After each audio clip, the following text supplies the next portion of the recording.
You know that moment when everything is soft and peaceful, and you think, there is absolutely nothing I can do to ruin this, and then you open your mouth? Yeah, that was me. On a Tuesday, at 9:47 p.m. in the kitchen, wearing socks with little pizza slices on them. To be fair, it had been a very dog-heavy day. Daisy, our lovable, judgmental, slightly over-dramatic dog, had followed me around from sunrise to sunset like she was my furry little supervisor. She watched me make coffee. She watched me answer emails. She watched me load the dishwasher like I was auditioning for a very low-budget cooking show. Every time I turned around, there she was. Head tilt, big eyes. What are we doing now, Henry? Are we sad? Are we happy? Is this about snacks? So by the time the evening rolled around, my brain was marinated in Daisy. Which is how, standing in that soft yellow kitchen light with my very human, very lovely wife in front of me, I managed to absolutely destroy the vibe with 3 tiny words. Good girl, Daisy. To her, not to the dog, to my wife. Let me rewind a bit because it actually started out kind of beautiful. The house was quiet in that very specific way it gets at night. The dishwasher was humming softly. The TV was off for once. The overhead lights were dimmed, leaving just the warm under-cabinet glow on the counters. Outside, a street light threw a faint, fuzzy rectangle against the window. Somewhere in the distance, a car passed, then another, then nothing. Inside that little bubble of quiet, my wife was washing the last of the dinner dishes, sleeves pushed up, hair loose, humming some tune that had probably gotten stuck in her head from a commercial. I was leaning against the counter, pretending to dry while actually just staring at her and occasionally moving the towel around a single plate like I was doing something productive. There was something sweet about the whole thing, soft, familiar. Her back was to me, but I knew every line of that silhouette by heart, the curve of her shoulder, the way her hips shifted a little to the music only she could hear, the small, unconscious bounce of her heel as she rinsed a glass. I felt suddenly, deeply, lucky. Lucky in that quiet, heavy way that makes your chest feel full and your brain go a little quiet.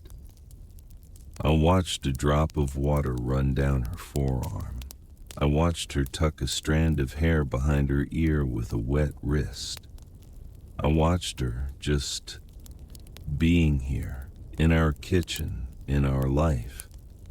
And for a second I thought, wow, I really love her. Which, in theory, is a great thought to have. It's the expression of the thought where things went off the rails. I set the plate down, took a couple of slow steps toward her, felt this wave of uncharacteristically smooth husband energy wash over me. I was gonna walk up behind her, wrap my arms around her waist, say something soft and sweet, and maybe earn myself some bonus points. Before bed, I could see it in my head.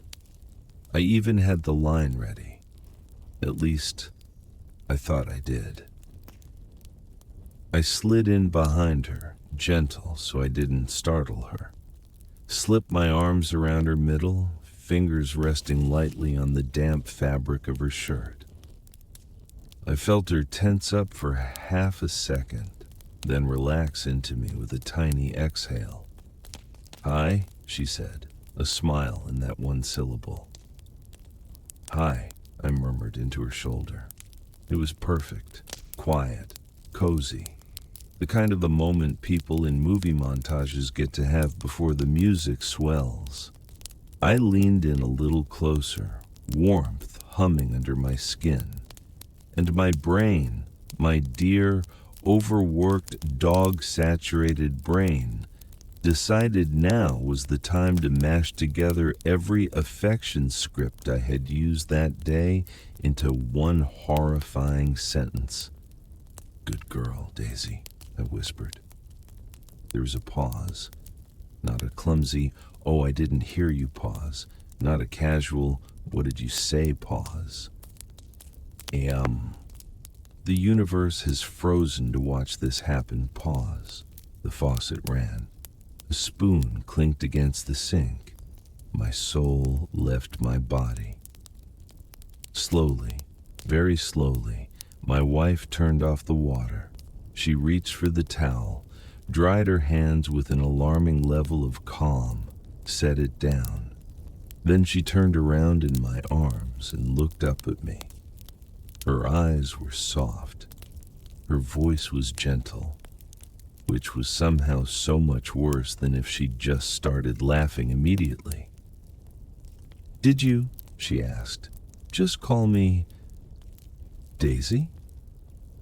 I opened my mouth and discovered I had absolutely no idea what sound was supposed to come out.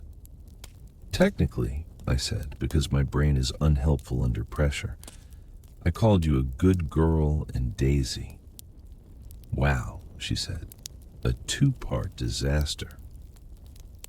Behind us, as if on cue, the real Daisy decided to trot into the kitchen, nails clicking on the tile.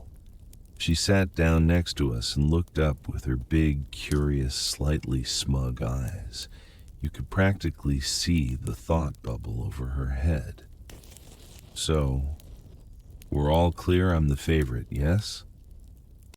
I glanced down at the dog. She tilted her head. My wife followed my gaze, then looked back up at me. "Henry," she said slowly, "is there something you'd like to confess? Is this a secret identity thing? Do you think you married the dog?" "Absolutely not," I said quickly. I've been saying her name all day and my brain is a traitor. And also I love you. And that was supposed to be romantic. And I realized I was still holding her around the waist. I also realized I had no idea what to do with my hands anymore. Release her in shame, hold on and commit, apologize to both of them. She studied my face for a second. Then, mercifully, her mouth twitched. "Good girl, Daisy," she repeated in a mock-deep version of my voice. "Wow, that's a choice." I covered my eyes with one hand and groaned. "Please don't ever repeat that back to me." "Oh, I absolutely will," she said, "for the rest of our lives."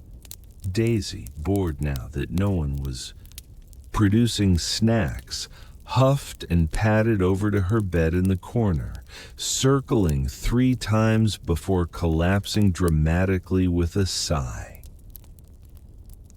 "Look," I said, desperate to regain some dignity, "it's not like I got your name wrong. I know your name. I know your middle name. I know the one you hate on your official documents. I just temporarily miscategorized the recipient of my affection." She raised an eyebrow. "You miscategorized me as the dog." "I miscategorized one line," I protested. I had a whole heartfelt moment planned, and then my mouth betrayed me. She leaned her hip against the counter, arms crossing over her chest, watching me with that kind of gentle amusement that says, I am enjoying this deeply and will also be milking it for years. Okay, she said. Walk me through it. What exactly were you going for? I sighed, rubbing the back of my neck. I was going for, you know, I gestured vaguely, as if that helped. For one of those soft, hey, I love you and I see you washing dishes and I appreciate you moments. I was going to say something sweet, maybe, hey, beautiful, or thank you for dinner, or you're amazing. And instead, she prompted. And instead, I said, defeated, my brain went, what affectionate phrase have we used the most today? And it came back with, that. Her lips pressed together, trying very hard not to smile. You do say it to her a lot, she admitted, glancing at Daisy, who was now snoring lightly. I hear it all the time. Who's a good girl? Is it Daisy? It is Daisy. Very emotional performances in the living room. I pointed at the dog. She earns it. She brings me socks when I'm sad. You asked her to stop chewing those socks, my wife reminded me. Yeah, but it's the thought that counts, I said. She laughed, finally letting it out. The sound loosened something in my chest. You know, she said, I should probably be at least a little offended. Oh, absolutely, I said. You have every right. I give full permission. Be outraged. Throw a sponge at me. Demand reparations in the form of chocolate. She pretended to think about it, tapping her chin. I don't know, she said. On one hand, you called me by the dog's name. On the other hand, you did call me a good girl. Which you are, I said hastily, in, like, the non-dog, human way, the morally sound way, the you're kind and generous and wonderful way, not the you bark at the mailman way. I don't bark at the mailman, she said. I just have concerns. We both glanced at Daisy again. She snored in response. The tension that had risen, that quick flare of, oh no, did I just really hurt her feelings, started to ebb. Underneath the embarrassment, something else was settling in, something soft and ridiculously fond. I stepped a little closer, carefully this time. For the record, I said quietly, I do know the difference between you and her. Oh, do you? She teased. Prove it. Well, I said, pretending to examine her. For starters, you do significantly fewer zoomies after dinner. She snorted. You also almost never steal my socks.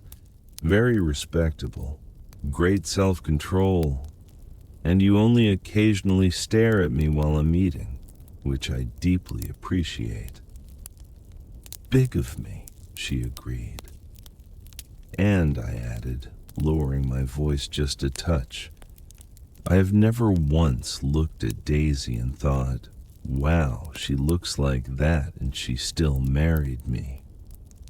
That pulled a real smile from her, the kind that softens her whole face. Nice save, she said. I'm trying, I said honestly, clumsily, but trying.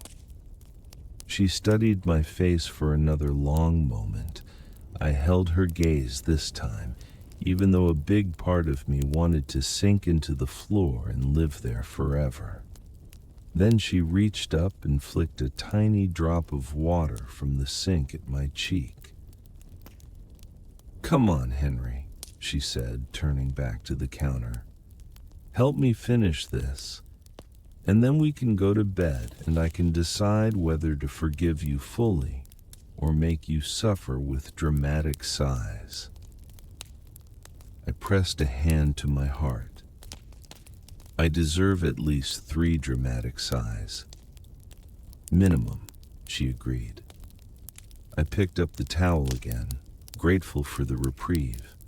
We worked in comfortable silence for a minute.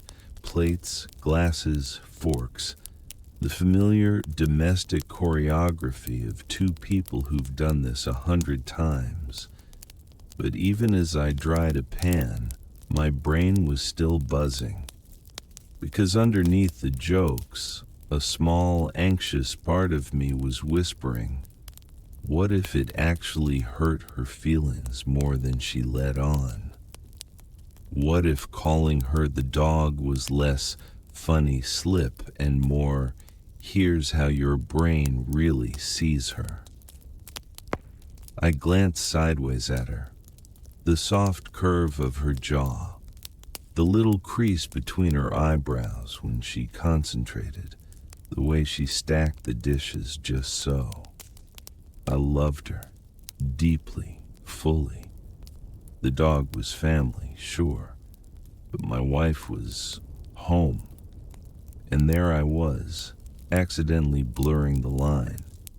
She caught me looking and gave me a curious little smile. "What's that face?" she asked.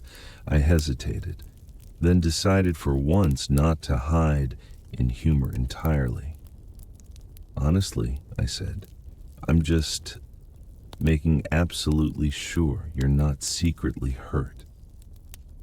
She stilled for a second, sponge in hand. Then she rinsed it, set it down, and turned to face me fully. "I mean," she said carefully, "if you started routinely calling me Daisy, we'd have a problem." "Fair," I said, nodding gravely. "But once," she continued, "at the end of a long day, after talking to the dog like she's your furry child for 12 hours, and you were clearly trying to be sweet." She shrugged. "It's more funny than anything." "Are you sure?" I pressed gently. She tilted her head, thinking. "Okay," she admitted. "When I first heard it, there was this tiny flicker of, seriously? Like, wow, years of romance reduced to a dog joke. But then I looked at your face." "What was my face doing?" I asked, slightly afraid of the answer. "Pure horror," she said. "Like you just realized you sent a love letter to the wrong person. It was, honestly, very endearing." I exhaled. Some of the guilt loosened its hold. "So you're not going to lie awake tonight thinking my husband sees me as a Labrador?" I asked. She smiled, stepping close enough to bump my shoulder with hers. "No," she said. "I'm going to lie awake tonight thinking my husband loves our dog so much that sometimes it spills over by accident, and he loves me enough to make a whole big deal out of one silly slip because he doesn't want to accidentally make me feel less special." "That's a very generous interpretation," I said quietly. "It's also the true one," she said. My throat felt a little tight, not in a sad way, just in that way that happens when someone sees you more kindly than you see yourself. "Okay," I said softly. "Then, thank you for choosing that version." She nudged me with her hip. "You're welcome. Now dry that pan, you dog-loving disaster."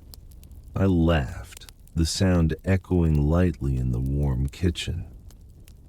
We finished the dishes, turned off the faucet, wiped the counters, moved through the familiar end-of-day rituals. Lights off, doors checked, Daisy taken out one last time to sniff the same patch of grass she sniffed 2 hours ago, just in case it had changed dramatically. By the time we climbed the stairs, the house felt even quieter, softer, like it had exhaled with us. In the bedroom, everything was dim. Just the little bedside lamp on my side, casting a gentle pool of light over my nightstand and pillow. She went into the bathroom to brush her teeth.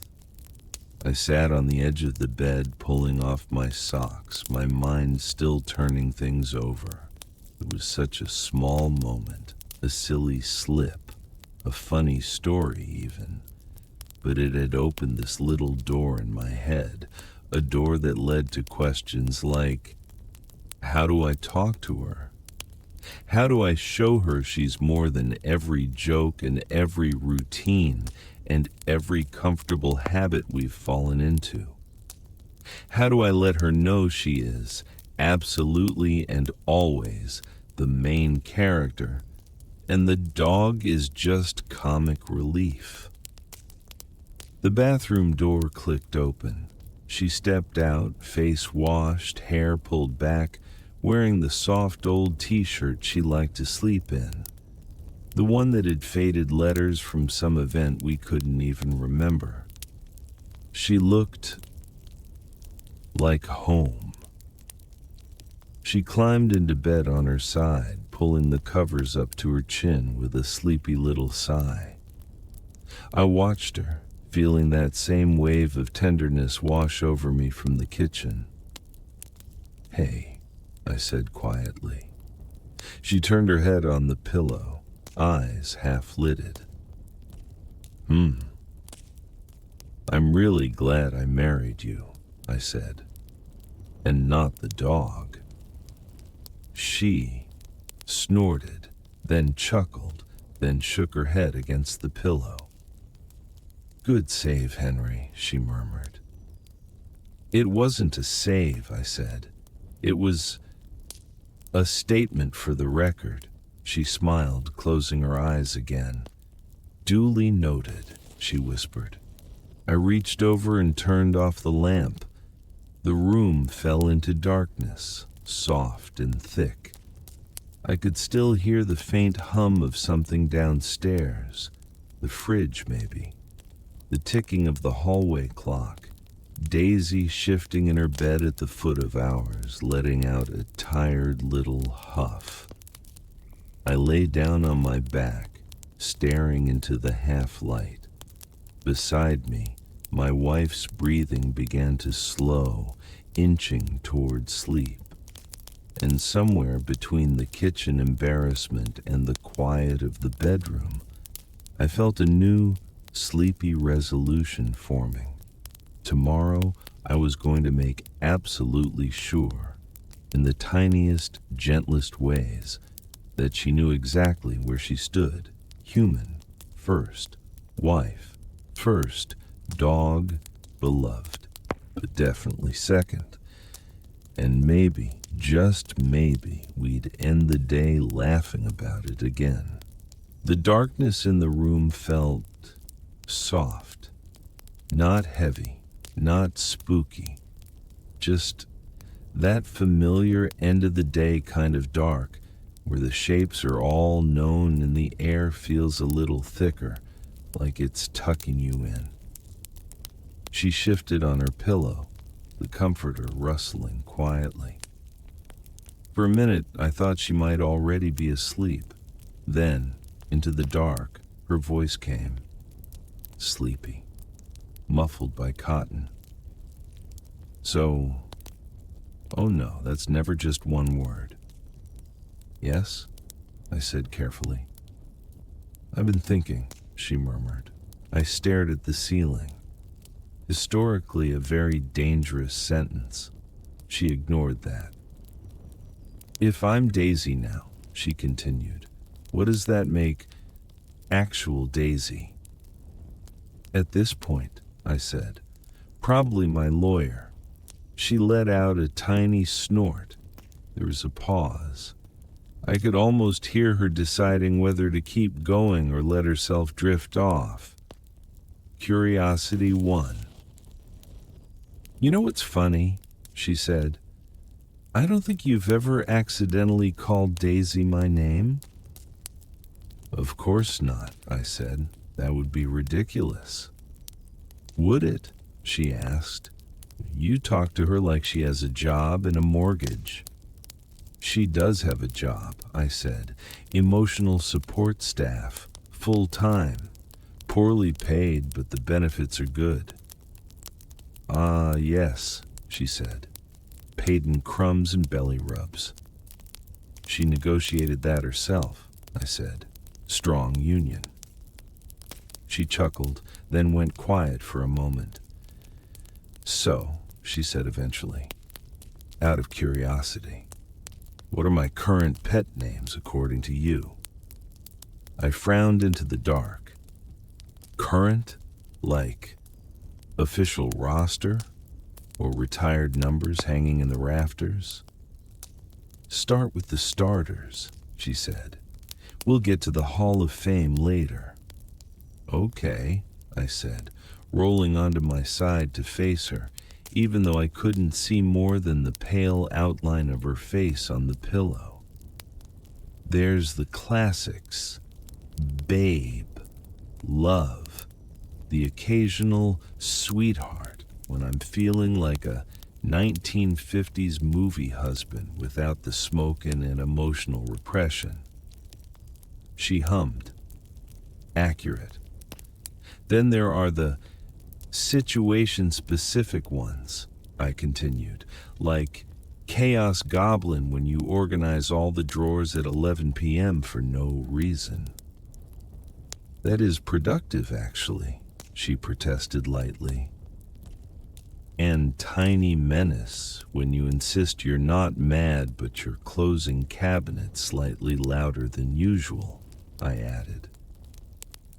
I don't do that, she said, immediately offended.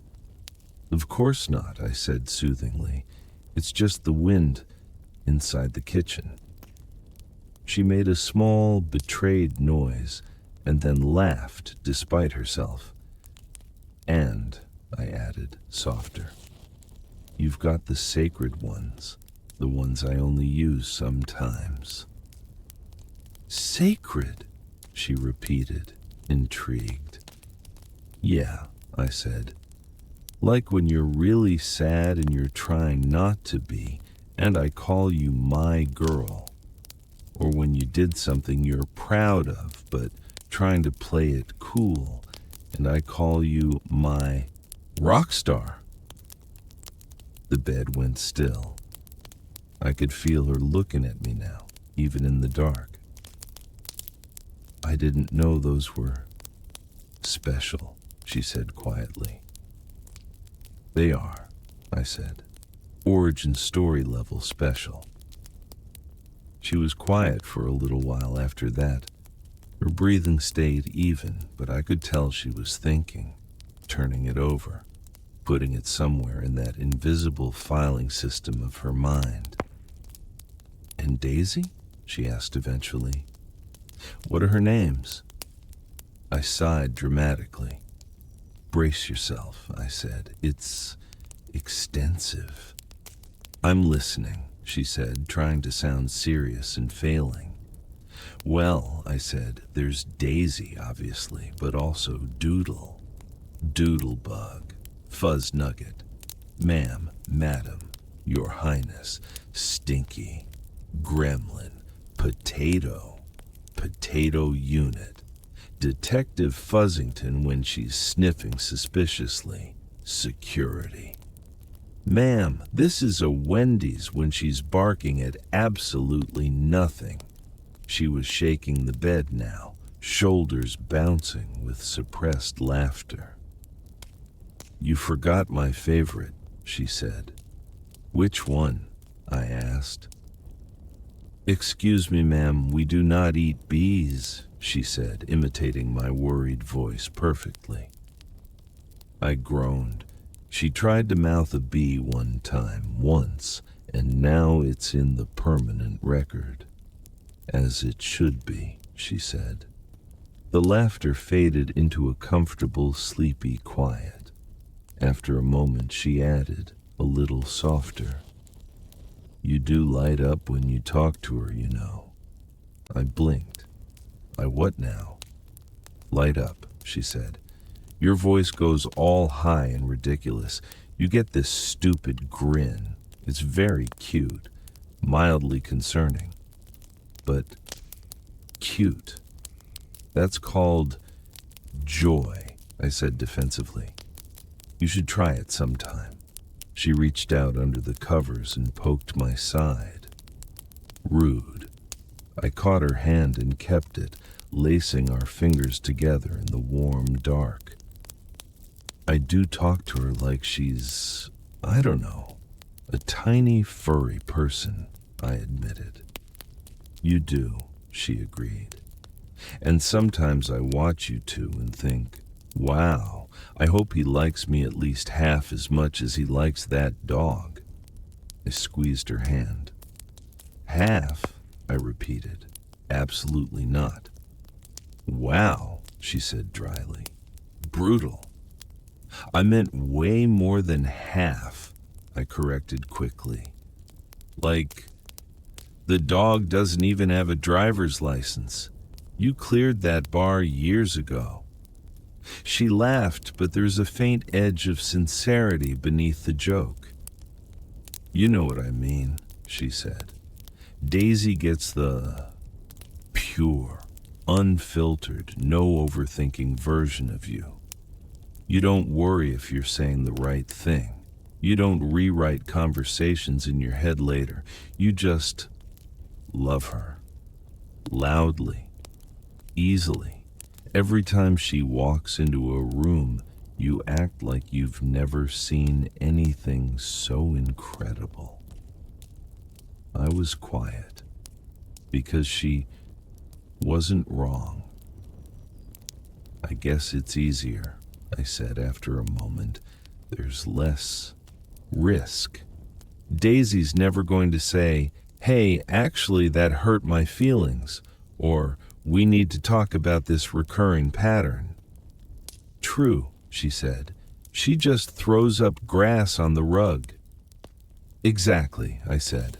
"Low emotional complexity, high chaos, different category of heartbreak." She smiled against the pillow. I could hear it in her voice.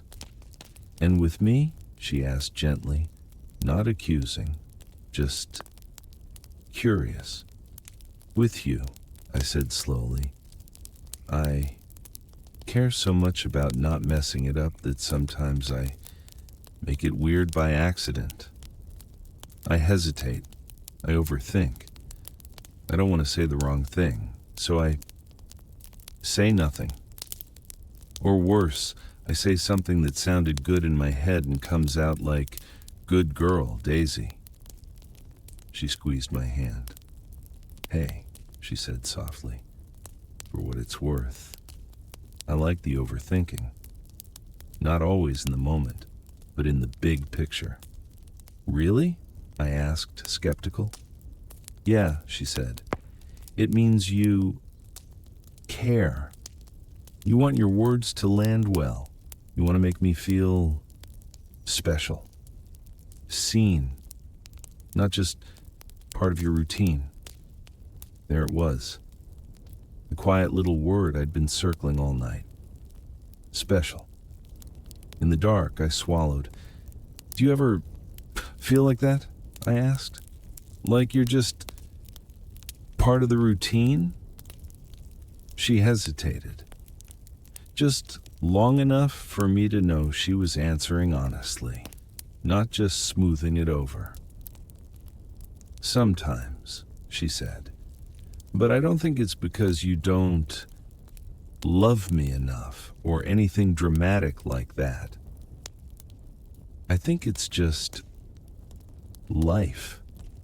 We get used to each other. We fall into patterns. We say, love you on autopilot while we're brushing our teeth. I pictured all the times I'd tossed an okay, love you bye over my shoulder on my way out the door, half distracted, one shoe on. I winced. And you want, I prompted. I want both, she said. I like the routine. The autopilot love yous, the familiar stuff. It makes me feel safe, like we're solid. But every now and then, I like a little extra. A moment where it feels like you looked up from the script and ad-libbed something just for me. Like, what? I asked. What counts as extra? Honestly, she said, sometimes it's as simple as you actually looking at me when you say it, or saying my name with it, or touching my arm, or using one of those sacred pet names you apparently have a secret file on. I smiled faintly. So, I love you, my girl hits different from love ya yelled from the hallway? Exactly, she said. Both good. One just sparkles little more. Sparkles. I could work with sparkles. And how does good girl Daisy rank? I asked quietly, bracing myself. She laughed, sleepier now. Oh, that one's going in its own special category, she said. Elite tier. To be trotted out at family gatherings, maybe engraved on your tombstone. Here lies Henry, I said, beloved husband, confused about species. That's the one, she agreed. We lay there in the dark, our joined hands warm between us under the covers. After a moment, she added, almost as an afterthought, you know, you do light up for me too, you just don't see it. I don't? I asked. No, she said, but I do. When I walk in the door, and you didn't hear me at first, and then you look up, and your whole face changes. Or when I make a dumb joke and you laugh harder than you needed to. Or when you watch me look at something in a store and I can see your brain quietly saving it for later. My chest did that tight, soft thing again. I never thought of that as lighting up, I said. That's what it looks like from over here, she said gently. Silence settled over us again, this time thicker. Not uncomfortable, just full. Hey, she murmured after a while. Yeah? What's your favorite thing I call you? She asked. Like if you had to pick. I thought about it. There were plenty of options. Honestly, I said, I like when you say husband like it's not just a label. Like when you say, my husband did this, and your voice does that little proud thing. Or when you say, thank you, husband, in that soft, sleepy way. She made a pleased little sound. I didn't know you noticed that, she said. Are you kidding? I said. It's like verbal sunshine, straight to the nervous system. She laughed quietly. And I also like, I added, when you call me idiot, but you're smiling. That one's important. Context is everything. I only do that when you deserve it, she said primly. So, frequently, I said. So, enough to keep things interesting, she corrected. I hesitated. Do you ever not like what I call you? I asked. Besides the accidental dog moment, like, are there pet names that feel off or too cutesy or weird? She was quiet for a second, considering. "I don't love when anyone calls me young lady," she said. "Makes me feel like I'm in trouble with a substitute teacher." "Duly noted," I said. "Strike young lady from the record." "And there are days," she added slowly, "when babe feels a little flat. Not bad. Just like it could be said to anyone. Interchangeable. Background affection." I stared at the faint glow of the curtains. "Yeah," I said softly. "I get that." "But then there are days," she continued, "when babe said in the right tone, with the right look, feels like everything. So it's not really about the word, it's how awake you are when you say it." "How awake?" I repeated. "Like, are you just throwing it out there because that's what we say?" she explained. "Or are you actually seeing me in that moment? Not past me or future me or generic wife me. Just me. Right now. Hair a mess, probably in sweatpants, asking if you want the last fry." I smiled in the dark. "I always want the last fry," I said. "I know," she said. "That's how I know you love me. You hesitate first." "I'm just doing calorie math," I argued weakly. "Sure you are," she said. We both went quiet again, the conversation sinking a little deeper into our shared mattress. After a moment, she shifted closer, searching for me under the blankets. I lifted my arm automatically, and she tucked herself against my chest, her forehead resting just under my chin. Daisy made a faint huff from the foot of the bed, as if to say, "Ah, the pack is closing ranks." I let my hand rest on her back, fingers tracing slow circles. "So," she said, her voice now muffled by my t-shirt. "What's the verdict then?" "On what?" I asked, my voice a little lower now, softened by drowsiness. "Am I special?" she asked, half teasing, half not. I tightened my arm around her just a little. "You," I said firmly, "are the main character. Daisy is an extremely beloved supporting cast member." "And you?" she asked. I said, "am the dorky love interest who keeps accidentally saying the wrong line but gets the girl anyway, for reasons unknown to science." She smiled against my chest. I could feel it. "Pretty accurate," she said. "And for the permanent record," I added, "if I ever have to choose between you and the dog." "You choose me," she said. "I choose you," I agreed.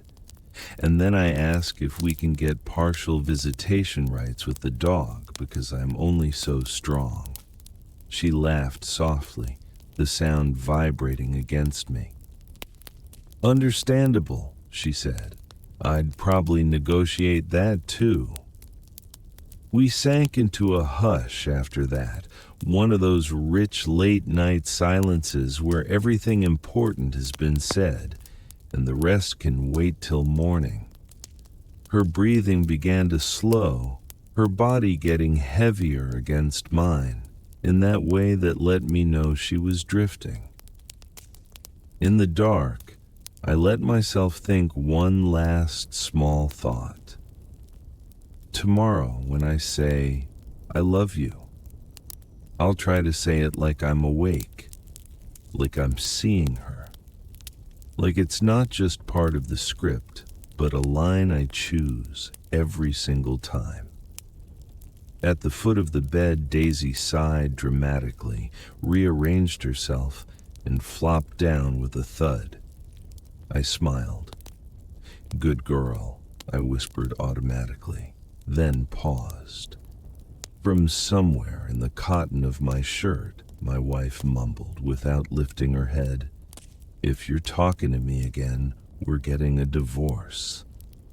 I choked on a laugh, trying not to shake the whole bed. "To the dog," I whispered quickly. "Strictly to the dog." "Mm-hmm," she said. "That's what they all say." Her words blurred in the edges, drifting into sleep. I let my eyes close too, the dark pressing gently against them. The room felt full, in the best way, of air and quiet and the simple, ordinary miracle of two humans and one snoring dog sharing the same small patch of night. And as I hovered on the edge of sleep, I made a tiny private promise. More sparkles, more awake. I love yous. And absolutely, under no circumstances, ever again, calling my wife by the dog's name. Probably. The room settles into that soft, almost silent hush. My wife is warm against my chest, her breathing slow and even. Daisy is a faint, cozy lump at the foot of the bed. And for the first time all day, my brain lets go of the replay button. If you want, you can let go a little too. Just feel the weight of your body where you are, the way the mattress or couch or chair is holding you up, without you having to do anything. I take a slow breath in through my nose and let it drift out through my mouth. You can match it if you like. In and out. My shoulders sink a little deeper into the pillow. Jaw unclenches, forehead smooths out. Whatever went wrong today can wait. All the, did I say the wrong thing? And was that embarrassing? Thoughts. They can just slide to the edges for now. Right here, there's just warmth, blankets, soft air, the gentle sound of someone breathing nearby, or maybe just your own steady and calm, in and out. My hand rests on her back.